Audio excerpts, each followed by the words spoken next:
All right, in this short presentation, we're going to look at revenue management. All of the hospitality industry ultimately boils down to money as well, right? We need to make sure that we are making a profitable company. Otherwise, we're not going to be able to be there to serve our consumers tomorrow. So we're going to understand the purpose of revenue management in the hospitality and restaurant industry. We're going to understand how to optimize inventory in the hotel and restaurant industry, understand expenses involved in the hotel and restaurant industry, and also calculate ratios used in our industry to implement revenue management strategies. Now, a good majority of this information is going to be more in depth in classes like your food cost and control and your accounting level courses as well too. So here we're just going to give you the broad idea of how it works in our industry and why indeed it's important. Ultimately, every business, you're going to need to know some level of numbers, and even if you're not going to become an accountant, you're going to have to be able to talk to accountants, and so you're going to have to understand how revenue management plays a factor in the success of your business.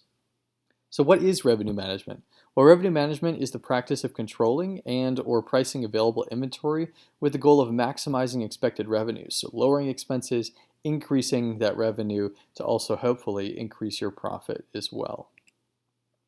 Objectives of revenue management are to maximize capacity utilization, so trying to turn over inventory quickly, maximize average revenue per customer, right? When we get that individual in the hotel room, are we also able to sell some extra amenities to them to bring in additional revenue to our organization? So that is also maximizing revenue in general. So are we pricing things at the right amount in comparison to our competitors to keep us competitive, but also to the level that we are driving the most profit home as well. Minimize loss of customer goodwill, right? So we don't want to have too many comped items or items that we give away for free, but we also need to make sure that we retain those customers by sparing some expense as well. And then of course extract each customer's maximum price. So we talked about being competitive with our pricing, but also ensuring that it's at the highest point we possibly can to drive home extra profit. Steps in revenue management. Well, first of all, we want to conduct research on our consumers, on our demographics, on our geography, all of that. We want to forecast the demand that we might have based off of population size or the number of people that come in transiently to the area where we are putting our operation. We want to manage our inventory. This is especially notable in the restaurant industry where we're working with a perishable product.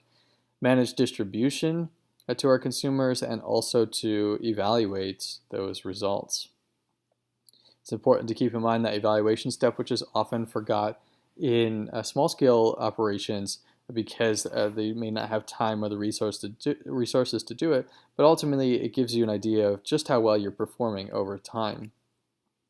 In the lodging industry, pricing strategies include the revenue manager needing to use several techniques based on many factors. So in forecasting the revenue, we need to consider seasonality of where we are. We might have slow seasons and high seasons depending on, if you're a ski resort in Denver, you might only have customers during a cold period, or you might also have some hiking, so you might have 2 seasons.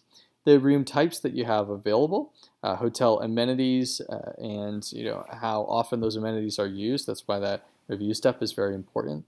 Hotel location and also the operating costs that it requires to run the lodging industry. Initial pricing is setting a rack rate. So rack rate is the absolute lowest rate that you can give to a consumer while also covering all of those expenses or those well thought out elements which might affect the costs as well too, like the seasonality and the room type, so on and so forth.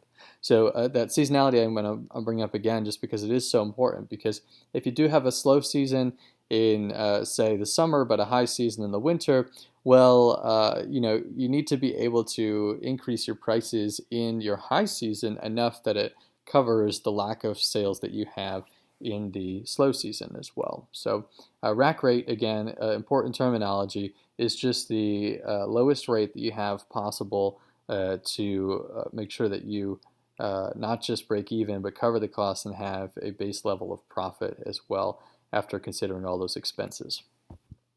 Methods to evaluate hotel revenue management. Well, you have occupancy percentage, so how many rooms per night are you booking in comparison to the total rooms that you have available, and what is a good occupancy rate? I remember there was a hotel that opened up in Green Bay, Wisconsin. They had this glorious idea to be at 75% capacity all year round, only to find out that their seasonality was a very short period based upon the Green Bay Packers home football schedule.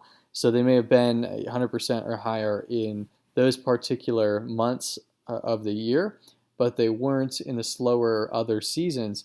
And so their occupancy percentage really over the course of the year was more around 20% because it's a small market, and they only have certain high days due to the football schedule. So you need to be able to consider that and know realistically what is your occupancy percentage. So had you forecasted for 75% year round, you might have too many expenses, and you might not have priced your room correctly, and so you may be hurting in the long run if you haven't set a realistic occupancy percentage.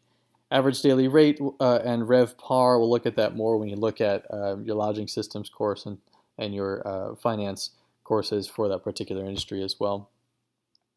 Restaurant industry, pricing strategies are focused on finding the most effective way of balancing customer demand and supply to maximize revenue without customer dissatisfaction.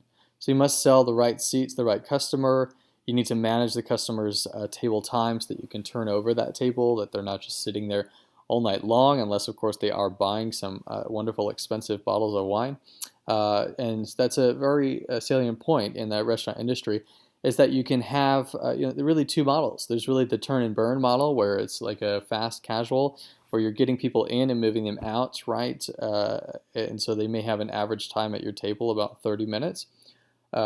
Or you may have a more fine dining atmosphere where people are spending 2 or 3 hours there, but you need to make sure that, again, that you maximize that revenue, that they're spending just as much on the table, if not more, as if there were two seatings of people there for a half an hour each at a lower price. So it's important to consider which route you want to take and stay true to that. It's not the worst thing to have people stay longer, especially if they're imbibing in alcohol. You might be able to extract a little more revenue out of them, right? So it's important to consider that which route you want to take and how you can maximize that revenue. Also, menu management is important in the restaurant industry. You want to have items which make a lot of profit, some which may make less profit or maybe loss leaders to bring people in the door, but get other people to purchase items which are more profitable for you, and also the active promotions to get people in the door as well. So methods to evaluate restaurant revenue management. Revenue managers and restaurant managers, if you're in a smaller operation, must examine revenue and how it travels through the entire system. So there's a focus on the revenue per available seat hour, and then there's RevPAS, and so this is how often you can turn over your tables and how much revenue you can extract from that turnover, and allows the management to understand how effectively they're using their seats. So controlling expenses in the restaurant industry really comes down to two major aspects. While you have a lot of other expenses like your rent and your utilities, those types of things, they generally are more fixed expenses, and you can't really make a large influence on them on a day-to-day basis as a manager. However, in the restaurant industry, you can make a big difference on two things, and that's labor and food cost. So they're the most used categories, but you can't forget any others like marketing or any other generalized expenses as well, which are discretionary. So labor includes all the employees, of course, from front and back of house, and we call this the labor cost percentage. So generally this runs somewhere from 18 to 25% of your total revenue, and so you want to make sure to keep it in that level. Generally the lower range of that, 18%, is what is in a larger market where you're able to turn over and have higher revenue, and 25% labor cost is generally in a smaller market, like maybe Menominee, Wisconsin, where you will have a higher labor cost because you're bringing in less revenue because there's less customers there. Food cost then is you want to make sure to set menu prices. The cost of food must be considered and passed on to the customer. So we usually use a multiplier of 3, and you'll learn more about this in HT325. But the multiplier of 3 is essentially your food cost should be no more than 33% of the menu price of your particular item. So if you take whatever the cost of your recipe was and multiply it by 3, that's going to be the cost on the menu. So if you take a pasta which costs $3 to make, including all of the meats and everything in it, and you multiply that by 3, your menu price should be no less than $9. That makes sure that you cover not just the food cost, which is 1/3 of that, 33%, but also that labor cost, which can be 18 to 25%, and any of the other expenses, which include your marketing, your furnitures, fixtures, and expenditures as well. So in summary, revenue management efforts focus on maximizing revenue from existing inventory, of course, trying to reduce the amount of expenses as well is important. And the hotel and restaurant industry have embraced revenue management strategies to forecast and maximize the revenue by focusing on selling the right inventory to the right customer and at the right price, right? So all of those kind of external elements that we talked about when we talked about the hotel industry, when we talk about seasonality and our competitor, the external market, are all very important. Controlling expenses should never be the goal of revenue management. However, it is an integral part of revenue maximization. Okay, revenue managers have become an integral part of hospitality operations and emphasize the importance of analyzing financial results to expand the career opportunities of hospitality students. So even though you may not be a revenue manager per se, you may be acting as a part of your duties as a manager to maximize the revenue that you bring into your hotel, restaurant, or other hospitality business.